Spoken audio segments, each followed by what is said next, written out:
mean, I'm just going to thank briefly everyone, again, that Jessica thanks certainly Doug and Carol here at the Type Directors Club for hosting us, Stephen Lamb and Jessica Wexler, who were very kind enough to invite me to Purchase this term to sort of organize this exhibition and the kind of seminar that's around it. Eleanor King, again, who really put the wheels in motion and sort of put the exhibition together. And then, of course, all the participants and Erik, who's here tonight. Erik and I actually had never met face-to-face until today, so just a thrill for me to be in the same room with them and to really sort of bring this whole experience together. So it's actually really great. A number of my students are here, and I want to thank them for showing up because they've sort of been on this journey with me. So I just want to sort of give you a quick overview of the exhibition, and I don't want to get, I want it to be kind of brisk and really turn it over to Erik, but I thought maybe it'd be important to kind of frame the talk tonight. So the exhibition is really built around this Jacques Rancière essay, The Surface of Design, from 2007. Who in the audience has actually read this essay? Okay, yeah, so a few people have. Just really briefly, I mean, it's a great essay. It's in this collection, The Future of the Image. I recommend. It's very readable. It's a very, yeah, we're using it kind of as a jumping off point for the exhibition and the seminar, and really very, very basically, and I'm not going to summarize the whole essay for you. It's only about, a dozen pages, maybe 20 pages. I mean, Rancière asked this very basic question, which we're sort of taking up and updating with the exhibition, which is what connects at the turn of the 20th century, at the beginning of the 20th century, what really connects someone like Peter Behrens, the famous designer of AEG, sort of the first corporate brand. What connects the sort of architect, designer, engineer like Peter Behrens to Stéphane Mallarmé, the great symbolist poet who activates the page? What connects these two figures? And his answer is really two things, really. The notion of the type, and when we're here at the Type Directors Club, the notion of the type, the kind of streamlined form, and the notion of surface is really the answer that he offers. And so the exhibition, and you'll see this, these are, what you're seeing here obviously is the logo for AEG, but you're seeing a Peter Behrens designed kettle from 1908, and then the first edition from 1914 of Stéphane Mallarmé's The Throw of the Dice, which you guys anyone who's studied design history or taken an introduction to graphic design class will have seen these in books, but we tracked down real versions, and I think I have a shot of our kettle here, and then the bottom right you'll see a facsimile of the original edition of the Mallarmé. So really this is the jumping off point for the exhibition, which is this notion of type, this notion of surface, and a notion of design as surface that really takes in notions of abstraction, notions of reduced form, and then also a kind of notion of the spatialization of design that I think is really relevant for the contemporary moment. So in the course of the exhibition and in the class, we sort of have these objects in this essay as a touchstone, but really we move quite quickly into the present. So these are here to sort of serve as a kind of framing device for the exhibition, and so you kind of understand where it's coming from. And Jessica mentioned this, and I just want to emphasize it. I mean, in formulating this show, it really is sort of pedagogically formulated. It's literally in an art school at the end of the hallway, this long hallway in an art school. And so the seminar, the cognizance of it being in an art school among artists and designers was really important to me, and sort of giving it this kind of, yeah, like an expanded syllabus or exploded syllabus or syllabus in 3 dimensions, this kind of expanded pedagogic function was really important. And I think bringing historical objects into contact with very contemporary practitioners was important. Just quickly to put a button on the Rancière. Rancière uses this intermediate figure of Loie Fuller. People might know Loie Fuller, who is this dancer, sort of turn of the century, Folie Bergère kind of era dancer who did these sort of dynamic performances, right, where she sort of mobilized her dress in this kind of performative performance. But she also she also served as a kind of graphic icon at the same time, right? So she appears again and again in this time period in advertising, in posters, as a kind of figure that really moves between 2 and 3 dimensions. And I think for Rancière, this is this notion of surface that he's trying to sort of hold on to.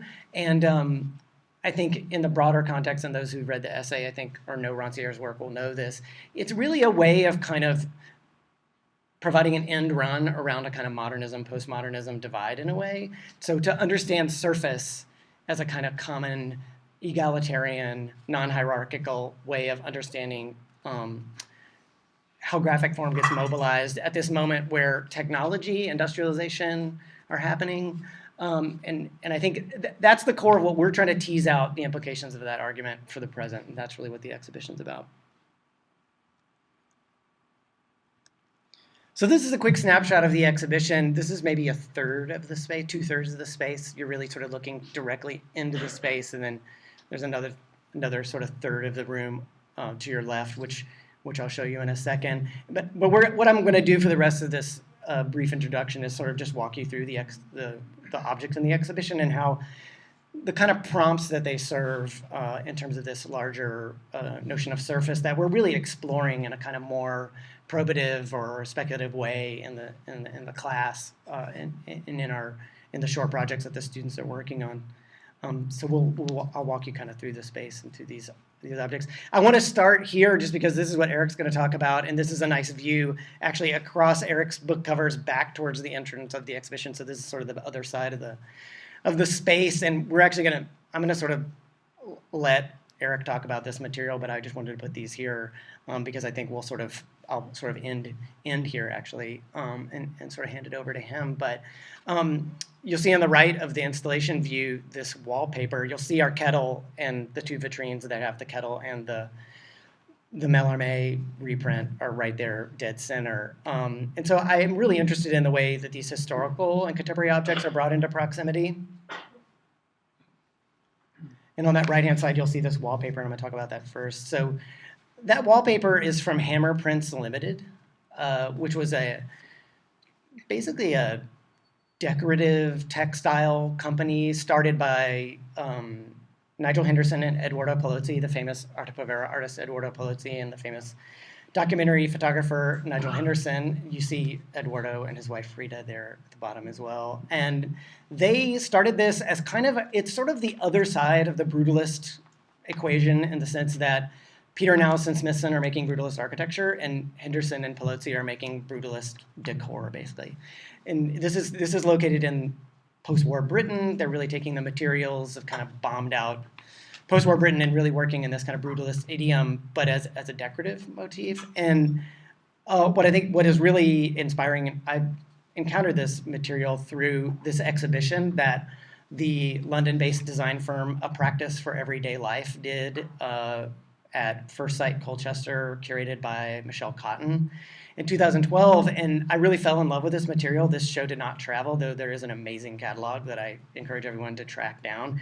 And so when the opportunity to curate this show came up, the first thing I was like, it would be amazing to get some Hammer Prints Limited material. And so I'm very interested, as most of you will know, A Practice for Everyday Life are an incredibly talented and really amazing design firm. And I thought it was just very interesting, this situation of a contemporary design firm really taking on and remaking and really deeply engaging with sort of archival historical material. So Kirsty and Emma really, from A Practice for Everyday Life, really they got the original acetates, they remade wallpaper, they installed and designed this exhibition with the Curator. And so I was very excited by all of this material. And so we were very fortunate, and then I'll give a little side. We have we were given permission, and I should thank the Palozzi Foundation and the estate of Nigel Henderson gave us permission to reprint some of the wallpaper, which we made a sort of one-off, one-to-one reprint of the wallpaper, which is installed in our show. And then we got a lovely selection from A Practice for Everyday Life of their process materials. So swatch tests, some original materials, and a copy of the catalog. So certainly not the breadth of material that was in the original show, but and I think there are a few moments in the show that do this, a kind of reduced version of the kind of engagement that they did. And so to have that in our space as sort of the first thing that you encounter in the show is really inspiring to me. And I think was there for the students to understand that these historical materials, come into contact with the present. Thinking about the Rancière, also, thinking about what does it mean to kind of respond to your immediate circumstances, right? Post-war Britain, and like spatialize them. And so that's another prompt that we're engaging in the class. What does it mean to sort of respond to your present circumstance in that way? The other sort of really sort of dominant piece in the space is this, and this is another sort of interesting, it's kind of a curated remnant of an existing project. So this is part of an identity for the Prix de Rome that was designed by Our Polite Society, and in, I think, 2014-15. And so I'd always loved this project. I'd seen it online, and contacted them and sort of said, I love this project. I think it's so interesting, not only because it is surface, right? It's planar, it's large, but it's also typological. They designed this typeface, Capitalis Brutalis, for the exhibition. So they basically sent us a PDF, and we remade this thing, and actually Eleanor remade this thing with her crew. And so what I really love about it, and I think I have a slide here, this is the original installation. So we really took like sort of half of the original installation and reinstalled it in our space as a kind of remnant or new version, new iteration of the original piece. And Jens and Matthias from Our Polite Society did a great little type specimen for us, so they made a new print piece. So this idea of the type, of typology, really cuts through this project in a couple of ways, right? It's surface in terms of being an actual large-scale piece of typography in the space on plywood, but it also this idea of a typological, to understand the alphabet and type design as a kind of differential system, as a set of types.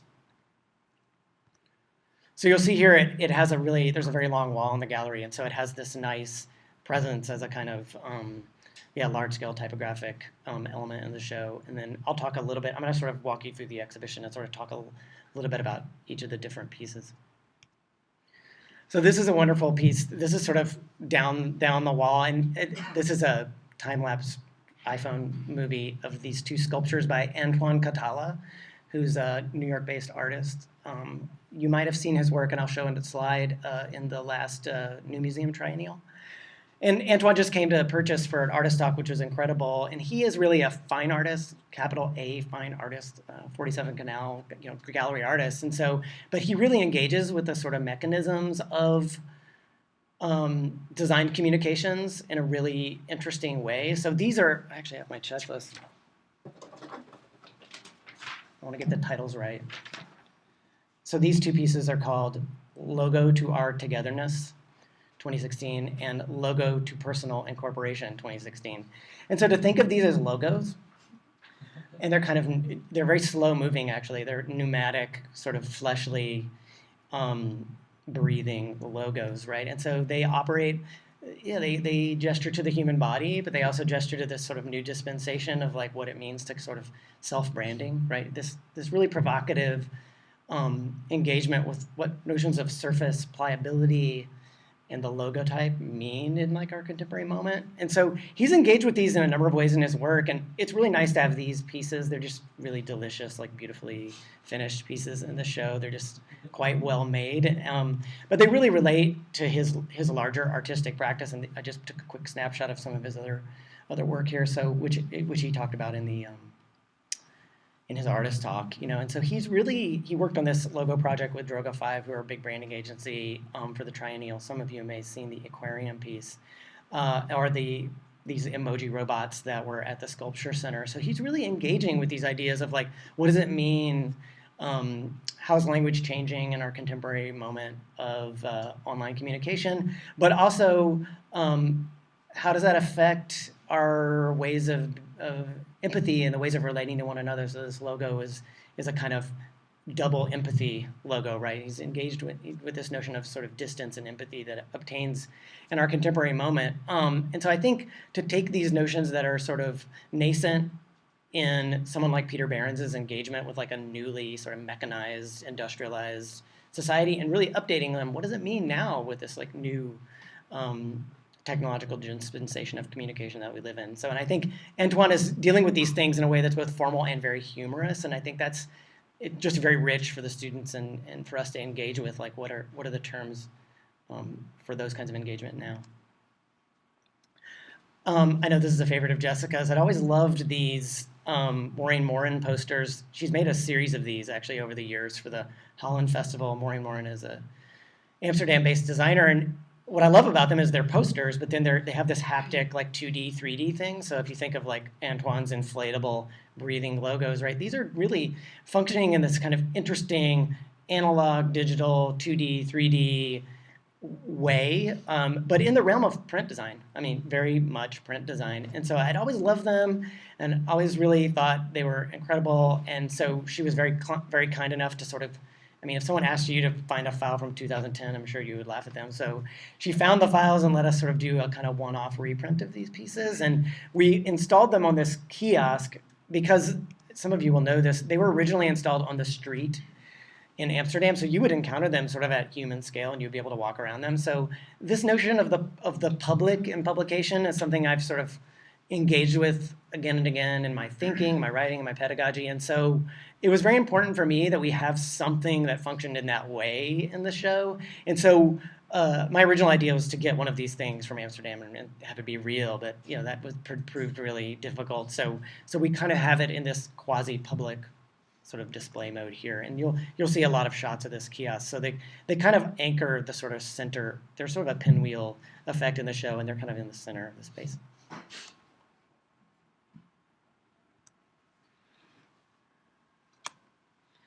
So really close by and also kind of at human scale is this Metahaven video, which was actually a music video created for Holly Herndon. And I'd always loved it because it engages this notion of the screen, right? If we're looking just really close by in the space, that print design that's in a 2D, 3D register, to have this video running in the space, which is almost, it's a little bit bigger than human scale, really. You engage Holly sort of almost eye to eye in the installation, and the way in which this video really uses the human form and the screen as a kind of surface for the projection of emojis, icons, but also as a kind of space that's revealing and concealing. And so it's, as most of you will know, Metahaven's work really engages very explicitly with these notions of transparency, privacy, as they inform our current political, geopolitical moment, right? And so, and our personal lives. So,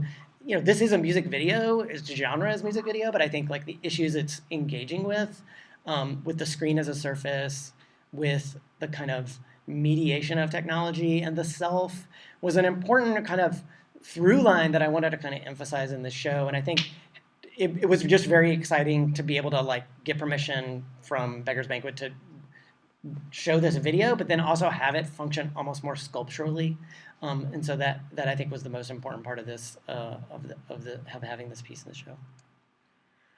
The other sort of screen-based work that was really exciting to have in the show, and some of you may know this. This is Corey Archangel's Archangel Surfwear product line. Like Antoine, Corey is a capital A artist. I mean, he's a showing contemporary artist. But he, and you'll know him from his, you know, pioneering sort of work, like hacking video games and doing kind of work with code.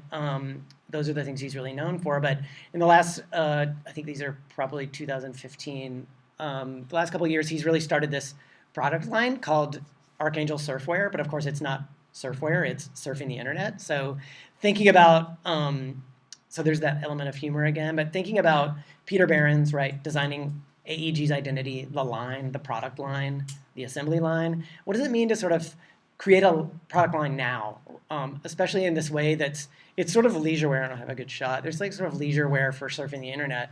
So it engages with these notions. It's the fuck negativity collection. So thinking about affect is still in there, like attitude, affect, feeling, but also and the product line. But then something that's really very explicitly related to our engagement with screens. And so in the class, we're going to have a third project that really explicitly engages with screen space and the screen as a surface. but I thought for the exhibition, it was really quite nice to have an artist working in a domain that's quite explicitly designed. This is a product line. It's mass-produced, for sale online. You can buy them. And the other nice thing about this, Corey was a dream to work with, and we actually have a set, so the gallery attendants are quite welcome to sort of put on the fuck negativity sort of sweatshirt and sweatpants and sort of relax when they're watching the gallery. So it has this nice performative dimension, actually.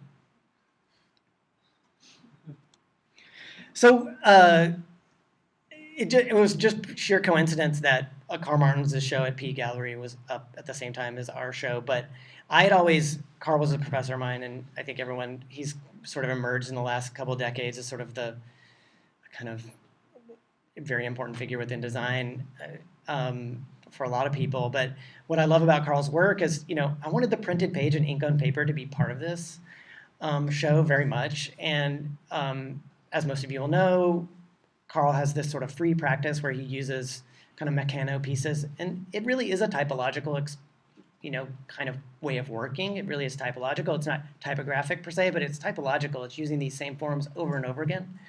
And I had seen briefly a kind of super graphic version, and so Carl makes these beautiful pieces, works on paper that are just run through the press multiple times and have this very inky, very print kind of feel to them, and I was just very interested in how they function spatialized, like when they go onto the wall. So this super graphic, which Carl sent as an Illustrator file, was just this very large presence in the gallery, and I think having these beautiful, I don't know if I have a good detail. You guys will know this work, like having these very inky, colorful material. Pieces in the show against something that's really kind of almost background that really forms a kind of super graphic. I think those notions of scale and space and translation of materials is something that I really wanted us to really explore in the course and throughout the semester. So it was important for me to have I think have those pieces, and I have to thank Prem at P Gallery for sort of saying which one of these things do you want. So we have a lovely little selection of the print works and then this large super graphic in the show. So I'm really pleased to have these things. So there's just a few more pieces that I think unpack this notion of typology and really update it. For the present, we were really fortunate to have iBodega come and sort of kick off the exhibition. They came and did an artist talk, and those of you who don't know, they're pretty young Brooklyn studio. Rob Chibebe and Ari Spool, sort of the anchors of this studio, and pieces that they're very well known for. I mean, they operate in a graphic design context. They do a lot of print work that I really like, but they gained a lot of interest around these vase pieces that they made with 3D printing. And so what was very interesting, and they explored in their artist talk, is these objects began as drawings, really. They were just ink on paper sketches, and then they brought them into Cinema 4D, and we're using them in animation. So the image on the top left is really an example of kind of what they were doing with them. And then at some point they realized, I think we could print these. And so they didn't really know anything about 3D printing. But they went to a makerspace and figured out someone who could allow them to 3D print it. And then they got this sort of blue blob back and they painted it, and they were able to sort of approximate their idea of what they had in 2 dimensions. And then in the objects you see on the right, they were able to then take it one more iteration and make it into actual ceramic objects. So this kind of, they're pretty fearless and free. They're not really caught up in expertise or mastery. They're really just like, what is the next technology that will get us there? And I wanted this idea of typing and prototyping and typology coming out of like the early 20th century. Like, what does it mean when you have this new suite of tools? And so we were very fortunate. They actually letting us show the ceramic piece and the 3D printed piece in the exhibition, and you'll see them there together.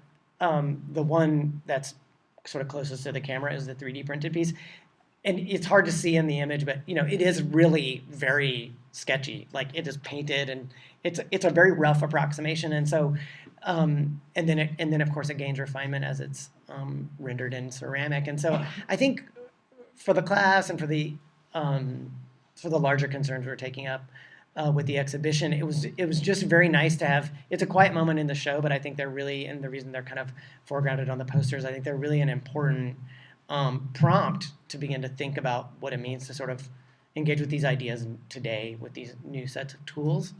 And then I'm actually coming to the end of the objects in the show, but we very purposefully put those vases in proximity to a Venturi Scott Brown chair, which I'm based in Philadelphia, and through the gracious help of William Whitaker at the Penn Architectural Archive, I went to Venturi Scott Brown and Associates and went into their conference room and grabbed a chair and put it in my Prius and drove it to, wrapped it in a moving blanket and drove it to Purchase, and they were very gracious. And so, this is a design icon. Obviously, everyone knows these objects. They're very heavy. People might not realize that. They're kind of heavy. But to think, again, of this as a typology, right? I mean, this is the Queen Anne chair, right? This is taking a historical form and streamlining it, essentially, right? Breaking it down into a kind of simple form and then applying this, a simplified form and applying this graphic surface to it. And so to think about these two kinds of objects that are separated really by 30 years, a little bit more, 30 years, to bring those into proximity in the space and to really ask, what that means, the kind of formal connections between them, but also in terms of the kind of statement that's being made with those objects. So I'm just going to end, I'm going to sort of wrap up there with my sort of preamble, sort of walking you through the show. But again, this is an exhibition in 3 dimensions in a gallery space. So the larger sort of criticals around the connections between the objects are there to be experienced sort of firsthand. And then, of course, we're also sort of pursuing them in the classroom, but also in this strand of public programming. And so I'm going to just end where I began with Erik's work. Erik did this amazing series. I cut my teeth in literary criticism, so I'm a Verso devotee, and so I'd always loved this series that Erik designed, Verso Futures, which he's going to talk about. But they kind of use a modernist vocabulary. Let's call it abstract vocabulary, right? One we might identify as modernist.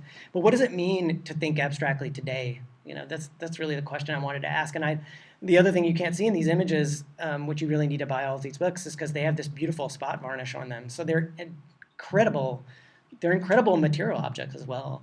And of course, they're for a series called the Verso Futures, right? So they point forward, they look forward to a kind of, Peter Barron's, and the point that I think is the core of the class and the core of the exhibition and the core of the Rancière essay is sort of we design the world that we want to live in, right? There is a utopian urge there. And so what does it mean to think about these notions today, right, for a series of books, right? As printy and as designy as you can be for a series of books. So, I'm going to end here and just welcome Erik because I'm looking forward to him talking about this. But that's the exhibition, and sort of hopefully will help you kind of understand the larger framing of the show, the class, and then sort of how Erik fits in. So, thank you.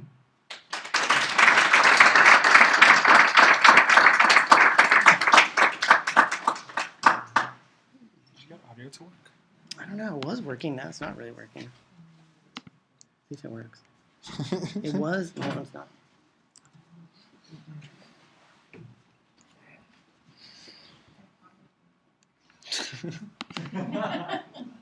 There's going to be a lot of typography in this talk. Let's get ready for that.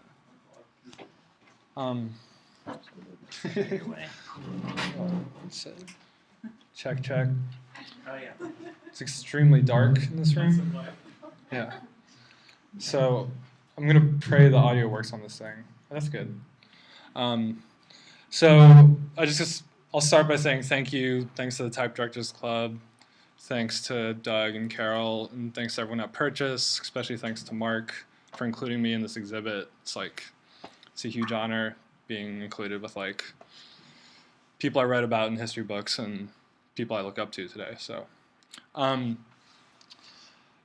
I think that was actually a pretty good introduction to this talk. I kind of wanted to talk about how, sort of the first half of this talk is about how abstraction and surface and all these things kind of relate to my work. And then the second half of the talk is sort of about the book series that I designed that's included in the exhibition, and how sort of some of those themes of my work relate to those books and how it all kind of ties together. So I wanted to start off with a quote.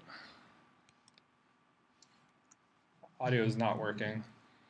Do you know? It was. We tested earlier and it was. Now It's totally working. Do you want it? I can switch to the output. That would be great. It's extremely important. We'll lose the live stream audio. So, I paid but- $5 to a guy to read this out loud, and it's really good. So.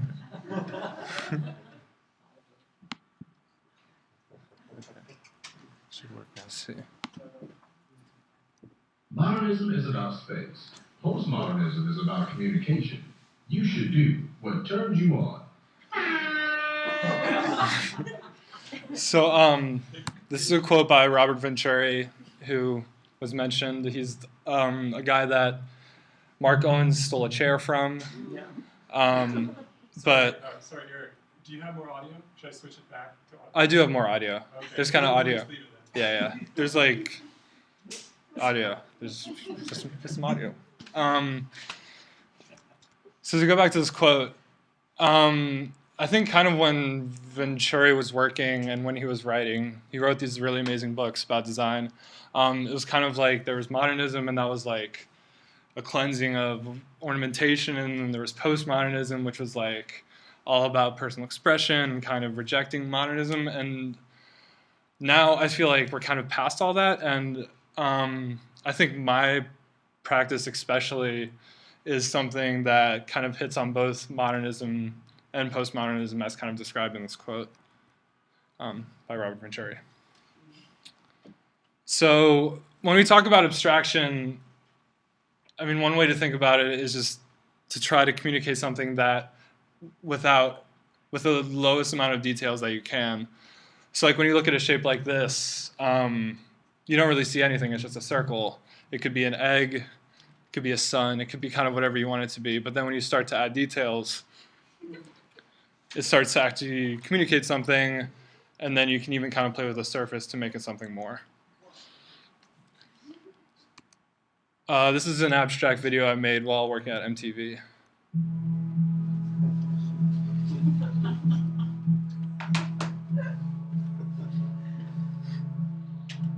Hello, I'm Glad Man. You are watching MTV's No Chill. This is an asshole. This is an abstract representation of the asshole. This is a representation of chaos, disorder. This is an illustration I did for the New York Times. When you're an illustrator, you the work that you do sort of hinges on whatever's going on in the news. So for the past year, I've been doing a lot of work based off of this asshole. I'm also extremely lazy, so I kind of just reuse that idea for whatever it is. This is about him hitting new low points. This is about how he's a narcissist. This is the center of the universe, get it? So funny. But I'm more here to sort of talk about my work as a book cover designer. The main client, I work for Verso a lot, but I also mainly kind of work for this publisher, New Directions, which publishes a lot of really amazing works of fiction. This is I think the most recent covers I did that are in print for an American edition of these two books. When you look at these things, they're kind of just look like sort of ornamental things that aren't really communicating anything.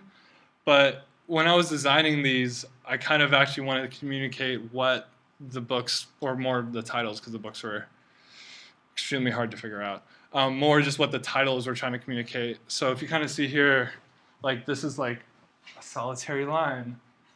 These are lines that are attracted to each other. Now these aren't necessarily things that anyone would actually see when they're like looking at these books, they're like, oh wow, this, like, I get it, haha, a little smile in the mind. But I think by sort of baking these things in there, even if they don't actually communicate, sort of adds this extra level of meaning, at least to me as a designer, as to what these books are. This is another cover for New Directions.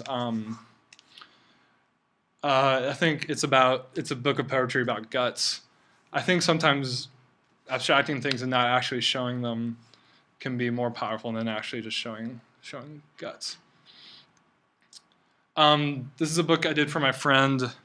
So I sort of took the most kind of common abstract representation of happiness, which is the smiley face, which I showed earlier, and then sort of rendered it in the sort of the saddest way possible, tying it in with the title of You Can Make Anything Sad. This is another book for New Directions. I mean, this definitely plays with surface. I think if I were to do this again, I would probably just not put any text on the cover, and then they totally wouldn't let me do that. But because it's not really, you can't really tell that that's Kafka if you take away the word Kafka right above it.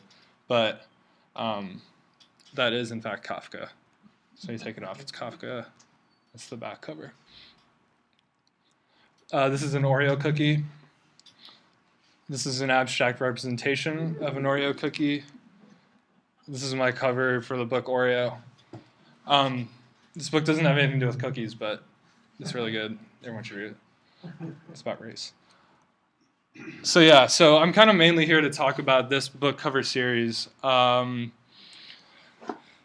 first I want to talk about something else. This is the title sequence for the popular detective show, Poirot.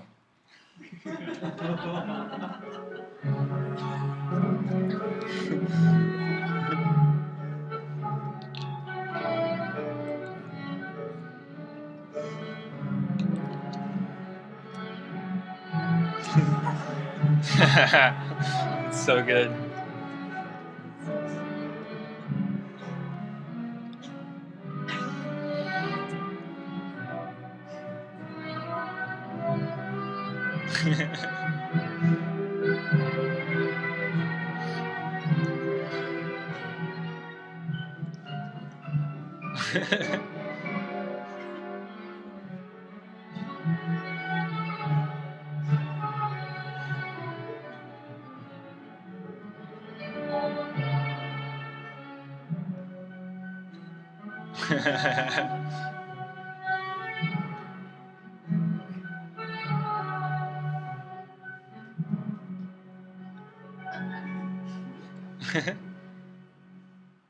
So it's this really beautiful title sequence. It's referencing Art Deco, which is when the show takes place.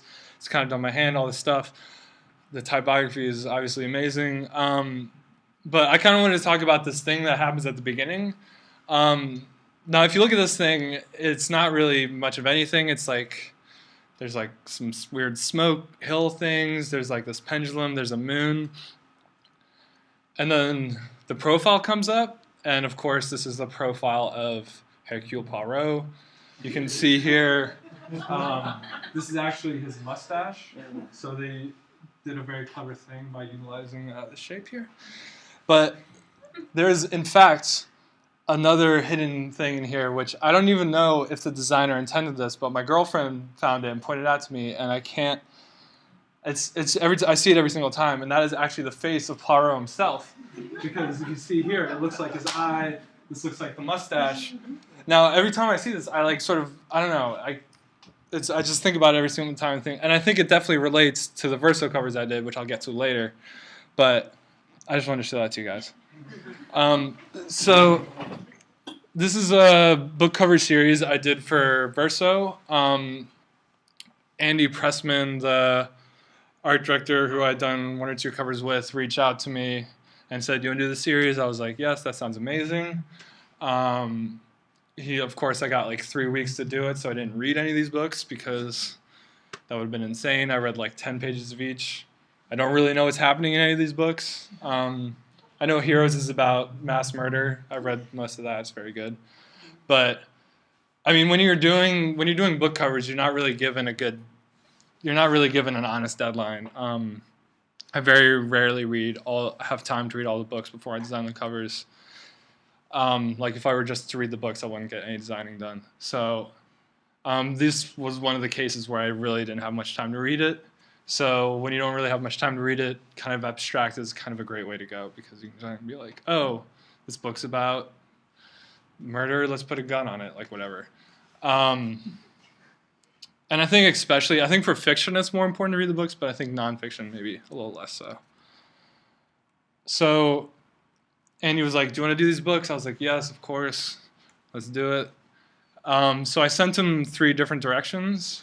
I'm just going to go through the whole sort of process, just sort of like a little behind the scenes, because I think with this one it's kind of interesting what ended up happening. This is the first direction I sent, which I remember at the time I was really stoked on, but now it's kind of like, I don't know. I think someone in a meeting said that it looked like an Adobe application startup screen. And I was like, oh, fuck, yeah, shit. So that killed it. But Andy liked the font, so we kept that in there. This is the second direction I did, which ended up becoming the cover. The way I made these collages, which is kind of a technique I used to do a lot, that I kind of did, and then my friend Justin started doing it, and then we collabed on a thing, and then I kind of started. So I was like kind of doing this a lot, where basically like my roommate had a stack of old Playboy magazines from like the 70s, like 100 Playboy magazines, and they're totally these beautiful objects. So what I would do is I would take the advertisements, and then I would scan them in at like 2000 DPI, and then I would kind of get these really beautiful like abstract sort of patterns. So like this is like ice cubes. I don't know if you can tell, but these are like giant ice cubes for like a liquor ad or something. I have no idea if Verso knows that these are all like Playboy magazine things, but you shouldn't tell them. So this is the second direction, and they really like this one. This is the third one, which kind of sucks. I don't know. It's like some lines or something. I don't know what I was thinking. And he was like, these looks like the ones that I did for Verso. And I was like, oh shit, you're right. So that one got scrapped. And so I sent them and I said, comps attached. These are just abstract representations of the titles. And each version, when put together, works as one image. This is actually, I should probably say this. I'd done a book cover series for Clarice Lispector a long time ago when I was working for Paul, where you put all 4 books together and it makes one image. I think Andy had seen those and was like, can we do that for this? And I was like, yes. And then I think I did one more time. I was like, I can't do that anymore. But it worked for these. So that was kind of Andy's idea. So, and then he was like, yes, I like them. They're great, beautiful. And then, of course, we went to final. Everything was perfect. It was all over. And, of course, that's not true. So I kind of spun my wheels for a while. I mixed the first 2 together. I put the gradient thing on top of the collage, and then I used the old font. I did 5 different versions of this, I realized, which is that looked exactly like this. And I kept sending them to Andy, and he was just probably like, what the fuck are you doing? So it kind of got down to the wire with a really late deadline. And he emailed me being like, hey, so am I going to get those things tonight? And then at 1:20 a.m., I was working on it. We'll either send tonight or in the a.m. And then which he said, okie dokie, don't kill yourself out there. Also note that Adderall causes impotence and depression. Go easy. I've never done Adderall, just for the record. So then I sent these back, and it's I don't know, they're some ink splashes or something. I was doing these at 1 a.m. Of course they're going to be bad. And then he sends us back. He's like, thanks for pulling in late night, but we're no closer where we need to be. And I was just oh my God, this is a fucking nightmare. So I'm looking like this guy, being oh no, what do I do for these covers? I had such a good first round, but now I'm totally blowing it. What's wrong with my nose ring? So I did this, which is some weird techno-futurist thing. Which I remember loving these, but now they're so fucking busy. I also did some blobs. I mean, these look super cool, but I don't know. They're super weird. I think maybe without the collage thing, these would be cool. I don't know. And then like Andy's like, no, he's like, it's closer, but still no. And then he's like, if you think this is a more persnickety design process than normal, you're right. This is a major push for Verso. Big series moving forward. Want to be super deliberate. So at this point, I'm like, oh fuck, like Verso is like the preeminent radical publisher of leftist thought. Like if I don't nail these covers, like my career's over. Andy's never gonna hire me. My nose ring's gonna get infected. Like all these things. So then I sent these back, which are also, they're kind of cool, but they're still like super busy. Like I think I kind of want to reuse these. Like I forgot about these honestly, and then I like found these. I was like, oh, those are like kind of, look at that cool star shape I made. Like this isn't cool, but like for these covers, it's like what, like you can't fucking, it's all muddy. It's like there's like 17 layers on these things. It's trash. And then I like ripped off like a German LP label. I can't remember the name. But I just like totally ripped it off. And he was like, okay, yeah, these are better, but I wonder if they're still too busy. Skip forward a little bit, he said, but oh man, God help me, I just want to see one version where the shapes, the big red shapes and the red circular shapes that have now vanished are treated as flat, slick, glossy color fields. This is all Andy. If you're going to realize this, Andy is like an amazing art director. He's just great. So he's really the one who kind of pushed this. So he said, that's all, just humor me. Here I am, just a man who is saying, why are you not humoring me?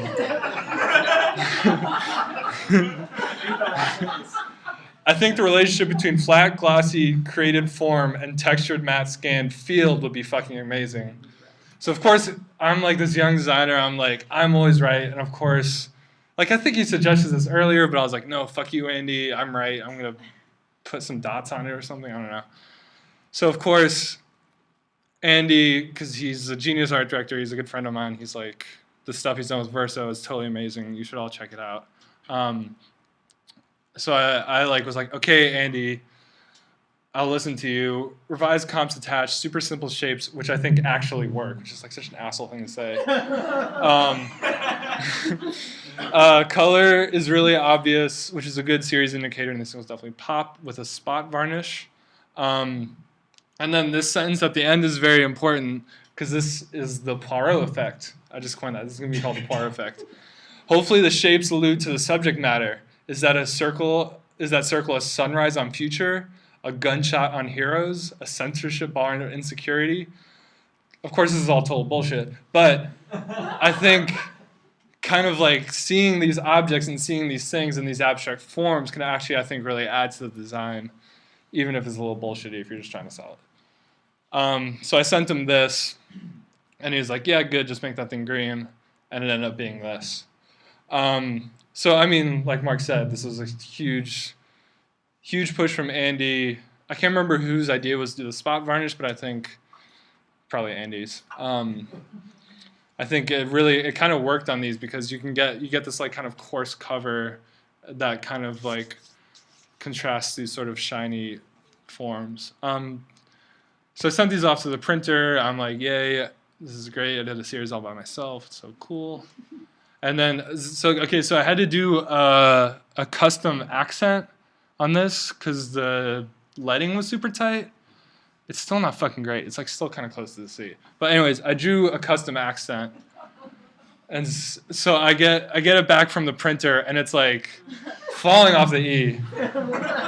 So I'm like, I never told Andy this. Like, I don't know. I'm probably the only person who cares, but it's like, I don't know what the fuck's going on. Like, that's how it's supposed to be, and that's how it ended up.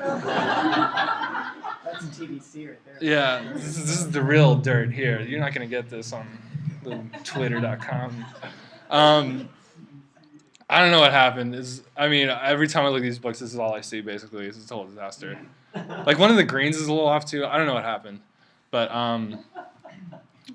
so I ended up doing some more work on this series. This is another book that was supposed to come out. I literally have no idea what happened to this book. It was going to be like compilation of the New Left Review, which is a leftist website. I totally did this design and like got paid, but it like never came out. So this is the lost Verso Futures book. And then I eventually did another one. in the series. And I think Andy told me there's going to be a few more coming out, so which I still have to do. And so yeah, that's the book series. Thank you guys so much. Are we doing a discussion thing? It's 8 o'clock. I don't know. We can open it up. Or Yeah, we can do a Q&A, or you want to talk? Yeah, Yeah. that's more like. On this chair. Yeah. We'll do. Yeah, we can Q&A. Go. You can use the mics if you want, or if it's too much trouble, just speak loud. Okay. That sounds fine. Yeah. Okay. Sure. Questions. I mean, I can ask a question. That's a good way to start? I mean, maybe this is a, I don't know if you have an answer for this question, but it's a question that I always ask. I've been asking myself, so I'll ask it to the room, maybe, and you can try to answer. But, thinking about abstraction and the way it's sort of taught in design school and the way we sort of understand abstraction, we understand abstraction as a no, basically, right? No figuration, right? As a kind of prohibition, even. That's how we sort of understand abstraction. And I think my intuition is to think about, because I asked this question, what does it mean to think abstractly today? And I think for me, and maybe for me, I think this is the way I read the covers, and I don't know why I read them this way, but I think for me, abstraction, if it's been known historically as a kind of no, like now, today, in order to think abstractly, abstraction has to become a yes. And which means it becomes, and you're working in series, right? I mean, there's always another one coming. Right. So there's this kind of forward momentum in this use of abstraction, which is no longer really about prohibition. It's no longer about a no or a kind of privation. It becomes about a yes or a possibility.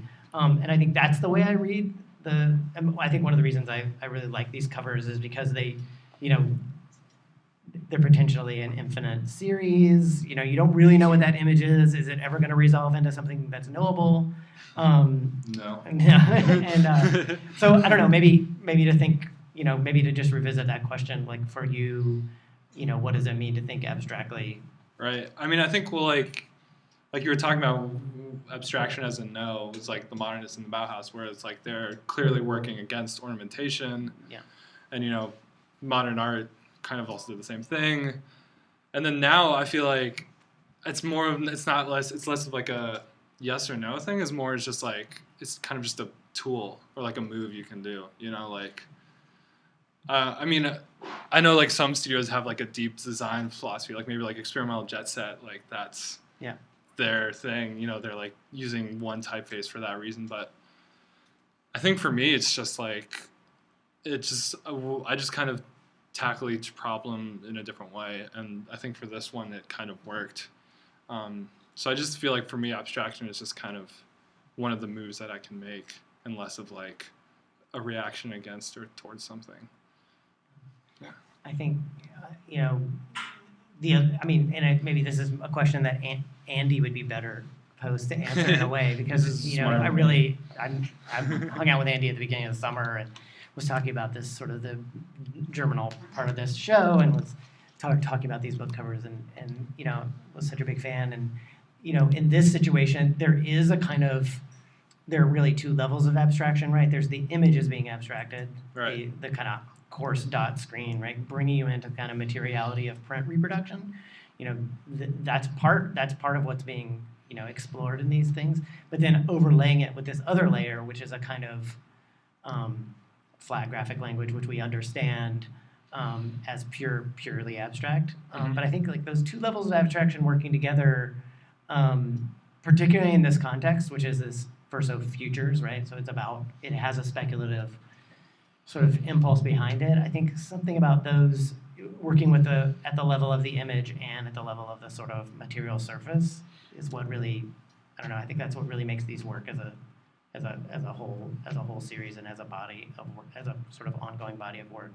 Yeah, it's interesting because like we didn't really get to this iteration of it till the end, and it was, like you said, it kind of was Andy's idea.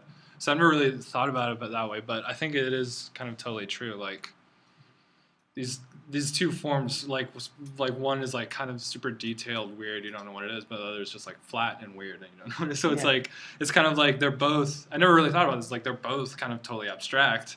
Yeah. And they're the same thing but totally different, which I think is kind of cool. And I mean, I think one of the reasons they fit into the exhibition for me is because we're really, I mean, if you think about the Metahaven video, right, where you have like a human form that then is sort of obliterated by a technological interference or even someone walking in front of the camera, to think about these, you know, these modes of interruption that sort of function within it. For me, I think it was just very gratifying to have that exist in like a book cover series, which is like as graphic design as you can get. So next to these things that are quite speculative, you know, sculptures or these like larger, more speculative projects, I think it's quite nice to have this kind of thinking appear in something that's very recognizable as a kind of design project that has a brief and, you know, all the constraints of design. And so in the class, you know, I have the students sort of doing their own small investigations, like some mini projects, and I think one of the possibilities was to make a series with an abstract vocabulary, and I think that was one of the impulses there, is to sort of think in this other way about it. Right. I don't know if there are other questions.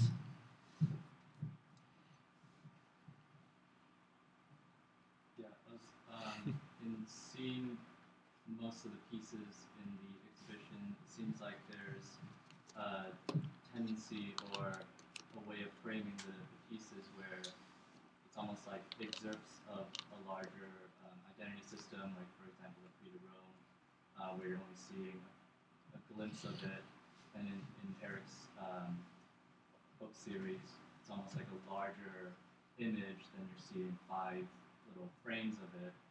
I was wondering if you guys could speak about this idea of like surface or the image as being this almost infinite space, and then you're really only getting the like finite like frame or cropping of this, like you're only seeing a glimpse of it, and how you can think about like, can we ever see the whole thing, or is that something where you can kind of get that? Well, I mean, there are two things that are very. That's a great point, actually. And I'd known obviously that with the Prix de Rome, for example, that we were going to excerpt it. But think about wallpaper, right? I mean, which is a pattern, right? It's infinite, potentially, right? I mean, when does wallpaper end? It's when the wall ends, right? So it has this kind of, especially if it's a repeat. Think of, you know, we read William Morris's some hints on pattern designing for the class. And so to think about the notion of pattern as itself, one that has kind of is extensive or potentially repeatable in a kind of infinite way. And I think, so that's a great point. And I think it's a dimension of the way the spatialization of graphic form functions. Like it has to have a border at some point, but it can sort of have this presumption that it extends. But I think the other thing to note, which was very conscious within the exhibition, is all of you guys know this. It's like if you go to like final exhibitions, like student exhibitions, like for me, graphic design always looks like a science fair in the gallery space. It's like someone's got the solar oven, and then there's the volcano, and you know, it's like they're always like very bitty or like these kind of things. So for me, it was like really important that we have scale, and like you walk in and it feels like installation art, it feels like contemporary art, like it has this like dimension of scale. So excerpting the things in the way that we did was actually very deliberate, in the sense that I wanted the impact of like the gallery space to feel like a gallery space, and not like we stuck some design in here and it's sort of all, you know. So another sort of byproduct of that approach is excerpting larger things, was to give the space this kind of, when you walk in, you have the sense of like presence and scale that you would get, you know, in you know, with more of like an art installation or something, or sculpture, rather than the sort of standard ways in which graphic design functions. And certainly within the art school, that space rotates constantly. So for the larger community within the school, you know, painters are walking in and going like, wait, what, graphic design? You know, and they have a different, it's impacting them in a totally different way. And so that was part of the deliberate sort of part of that. I guess to frame that question in terms of these books, like I really didn't know if this series was going to continue, so I kind of, but there was a chance that it was going to continue, so I kind of had to design for both. So I kind of, like if you look at the fourth one, the end of history, which was not the end of the book series,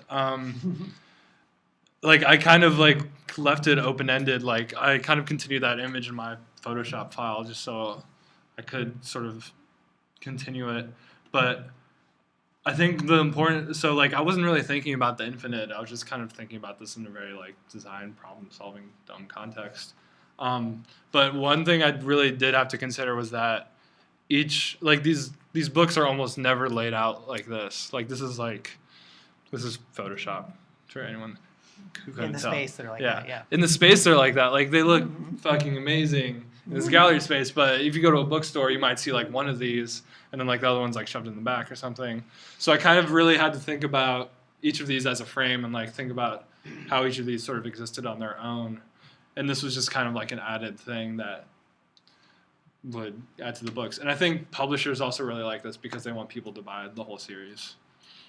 So it's like kind of like an added sales point. But thinking about this, I like really kind of had to think about these as an individual thing more so than just this big, long thing.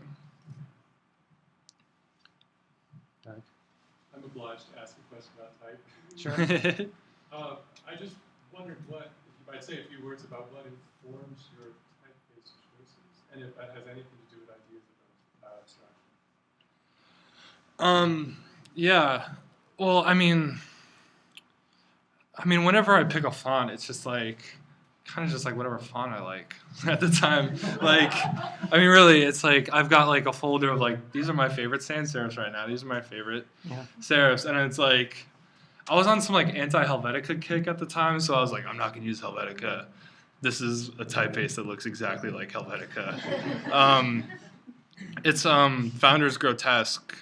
It was drawn by Chris Soursby. What was it again? Founders Grotesque, drawn by Chris Soursby, I think. I'm pretty sure.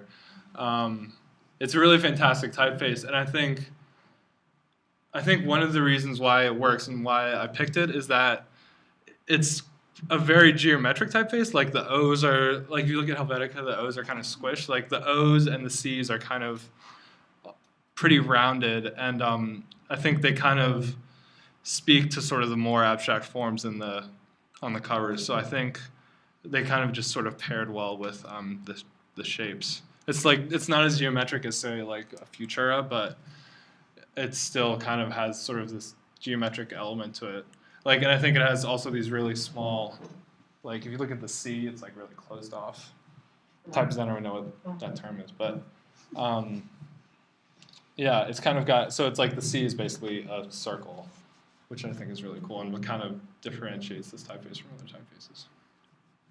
So yeah, I really just picked it because I was liking it at the time, though.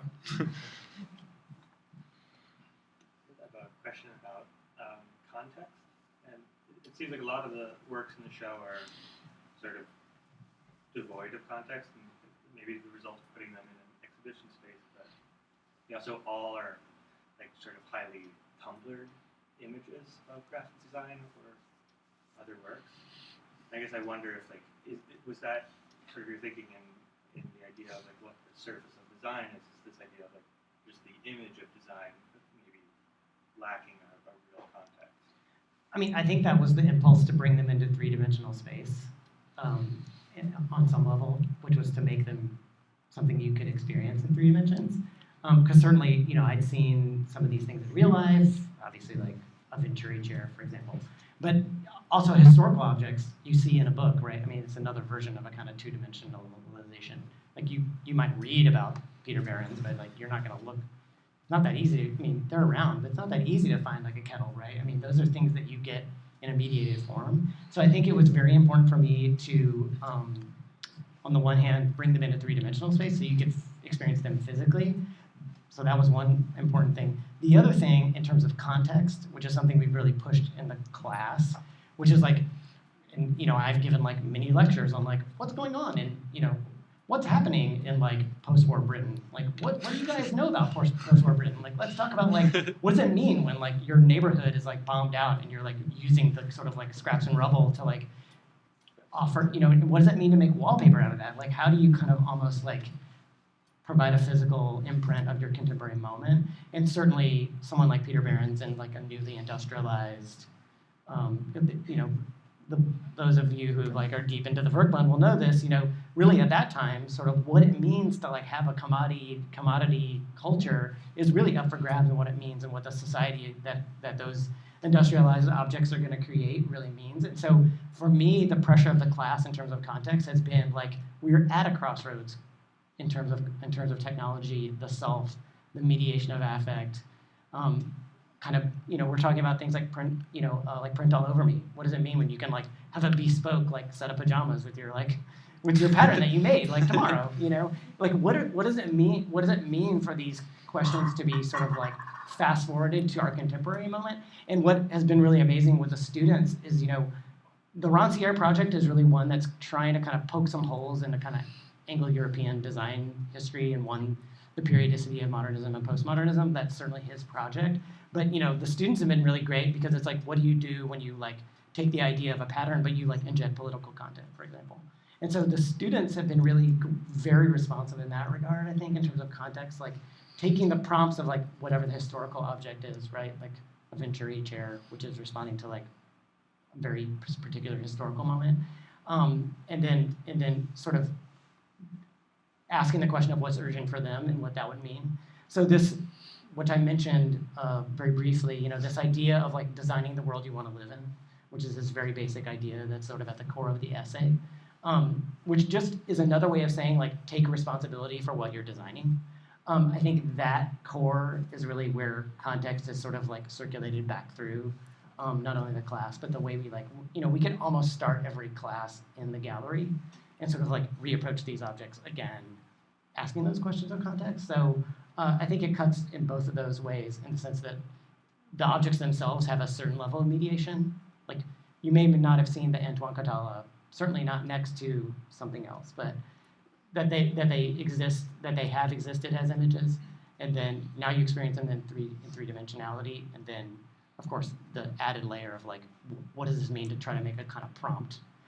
The other thing for other people to know is, a lot of these objects are highly speculative objects in themselves, right? It's not like a design show of client-driven work necessarily.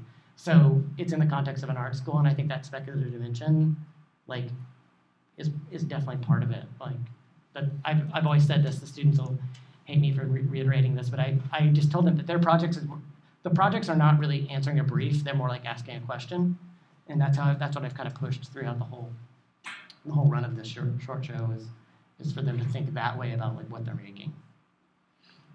Yeah, I mean, I guess to go to your question about like Tumblr versus like this exhibit space, today like somebody in this Slack channel I'm a part of, like posted like a Tumblr, and it was basically just like it was their work, it was Raf Rennie's work, it was David Rudnick's work. Sharon, it was like a bunch of these people's work, but it was all Tumblrs do this. It was like just this like giant infinite scroll, and you kind of like you start at the top, you start scrolling down, and basically what happens, you sort of start like nodding off, and these like images kind of just totally fucking blur together, and like you kind of feel sick, and you're like, oh my god, graphic design, and it's just like it kind of totally just devalues all these images if you're like kind of squash them all together on this like online space. Like Tumblr is an amazing tool, don't get me wrong, like my whole aesthetic is because of Tumblr, but like I think putting them all together in an online space, especially like downsized to like such a small digital scale, like that context I think can kind of be problematic and can kind of devalue the work versus like putting it in an exhibit space on real scale, like I think is actually like the way a lot of these works were intended to be, I think is actually really important. And I think it's cool that you did this exhibit because seeing a lot of this stuff in real life is way different than seeing it. Like I remember I saw like an MM Paris poster in like real size for the first time, and it's like these things are like 5 feet tall or something. And it's like I've seen these posters like 100 times. I've seen them in books. Like I love MM Paris. But then I like saw it in real life. I was like, oh, holy shit! Like this is the poster. Like this is like what it's supposed to be. There's like all this crazy detail. Like there's just like all this crazy stuff going on that I never noticed or looked at because I was just looking at it in thumbnails and books and online. So I think giving work a new kind of context, especially in three-dimensional space, I think is always really important to do.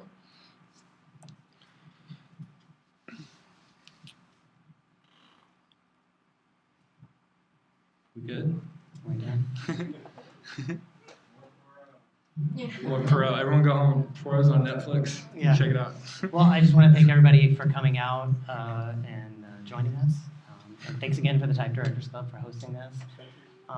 Thank and you, thanks guys. again. Bye. Thank you.